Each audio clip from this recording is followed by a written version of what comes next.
Hello, friends. This is Dave Hurwitz, executive editor at ClassicsToday.com, here with Dave's Faves. And this one responds to a request. One of you said, gee, why don't you do a Dave's Faves about the Dvořák symphonic poems? Now, I've talked about the Dvořák symphonic poems. I've done other videos where I've gone through piles of them and whatnot. However, I am always happy to do Dvořák, to talk about Dvořák, to promote Dvořák. I adore the symphonic poems. That is the four really gory ones.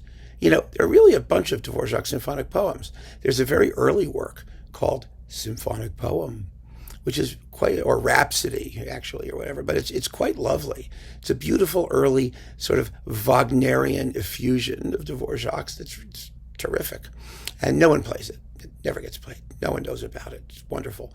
Then you've got the trilogy, Nature, Life, and Love, which he called overtures. You know, that's In Nature's Realm, Carnival, and Othello. But they're symphonic poems. I mean, who are we kidding? You know, it's just like Tchaikovsky's Romeo and Juliet is called an overture. It's a symphonic poem by any stretch of the imagination. I mean, these are distinctions without a difference. You know, they're programmatic pieces, and you might as well, you know, use the latter term. You know, it's just a question of terminology. And then we get the late ones. Now, there's one extra one all the way at the end called a hero's song, Heldenlied in German, which is in some ways the least interesting of the five late ones. It's a beautiful work, but not as much fun, let's put it this way, as these. Conducted by Sir Charles Mackerras with the Czech Philharmonic.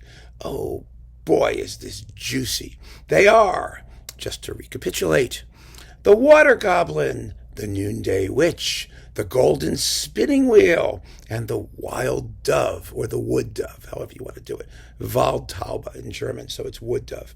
In Czech, it's Olubek, which doesn't help at all, does it?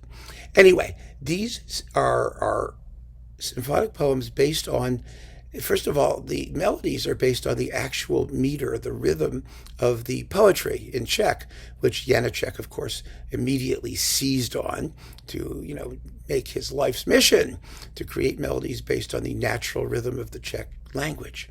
But beyond that, beyond their relationship to the poetry, these are fabulously gory, really gross, awful stories. And that's what makes them so much fun.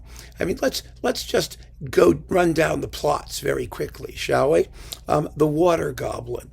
Okay, in the Water Goblin, you've got a Mädchen, a girl, you know, who Dornichka, whatever her name is, who's going out to do the laundry by the river, and her mother says, "Do not go to the river. The Water Goblin is spinning around looking to grab a nubile young lady for his wife." Well, she goes out on the bridge with the laundry and boom, out comes the Water Goblin and grabs her and ravishes her down in his watery realm where she seems to have no problem breathing without like a mask or oxygen. It's a fairy tale. And she has a baby goblin, which she actually likes, and she's very homesick and she wants to go back and see her mom. And the goblin, who is very unpleasant, says, okay, but you leave the baby here and you better be back by the time the Vespers bell rings, or whatever, some bell rings, okay? So she goes to see mom, and mom will not let her return. Mom says, you stay right here. I don't care what the goblin said. I don't care that your baby goblin is with the goblin. And this big storm whips up, which Dvořák illustrates with graphic intensity. And the goblin comes in and pounds on the door with a bass drum, whomp, whomp, whomp, like this. And she doesn't come out. And so the goblin kills the baby and flings it on the doorstep and returns to its watery realm. Ugh.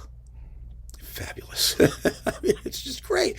Music's amazing. Story is horrifying, but it's really quite the thing. So next we get the Noon Witch.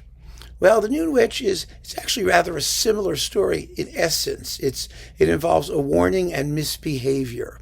So in the Noon Witch, a kid's out playing and making a mess, and his mother scolds him and says, don't you do that, or the Noonday Witch will come and get you. Well, he does it again, and who do you think turns up?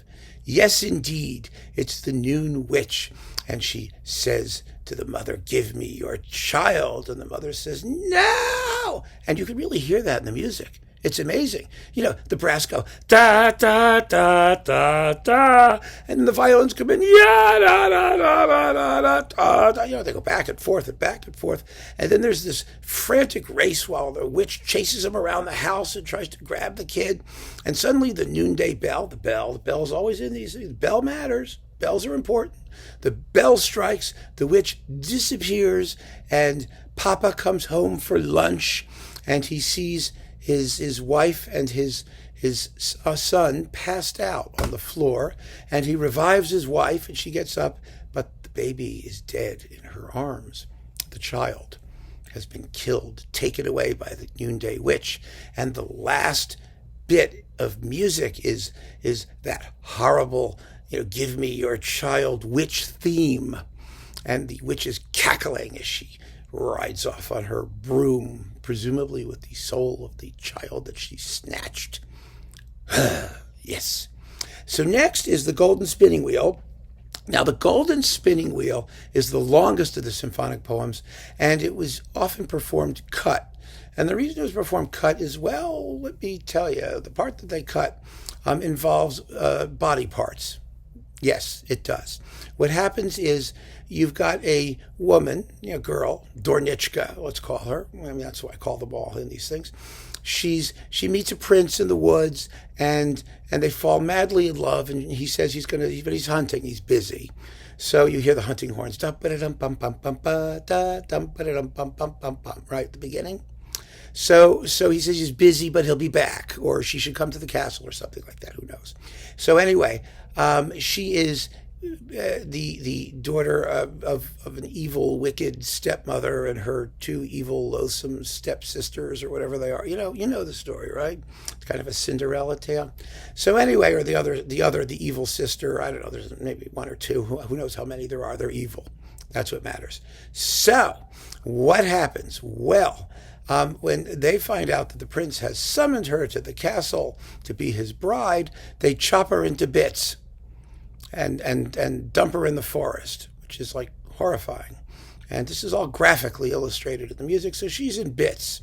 And so then they go to the castle, and to present the other girl as the princess. And since the prince was hunting and he only saw her for like 30 seconds before he agreed to marry her, they figured this is going to work. However, they did not count on the presence of a holy hermit who stumbles across the bits, and he reassembles them using holy water and some other stuff. And except he's missing some. He's missing a few pieces. And so in order to get the extra pieces, he shows up at the castle and gives the evil stepmother and stepdaughter pieces of a golden spinning wheel. It's very pretty, and it's made of gold, and she wants the spinning wheel, very badly. And so in order to get the spare parts, he gives her the wheel and the spindle and the distaff, whatever they call those things, the bits of a spinning wheel, and swaps them out. So he gets the complete Dornichka, and he can reassemble her, which he then does. And so she's reassembled. And in the meantime, the wedding is about to be celebrated, and the spinning wheel starts whirling around, and it tells the whole story. Of course, it talks, naturally. It talks, and it tells the whole story. And so the evil step creatures are punished appropriately, and Dornichka marries her prince, and it all winds up happily ever after. See, the part that gets cut is the threefold body part bits trading sequence. They usually cut two of the bits and only swap out one body part rather than three, because it's a biblical number. You need to do all three for the balance of the work. And they're all orchestrated slightly differently. It's not like it's totally literal repetition. I have no problem with it because the music is beautiful and the story as well. It's the story. And then last but not least, some of the most fun is the wood dove or the wild dove. I love the wild dove.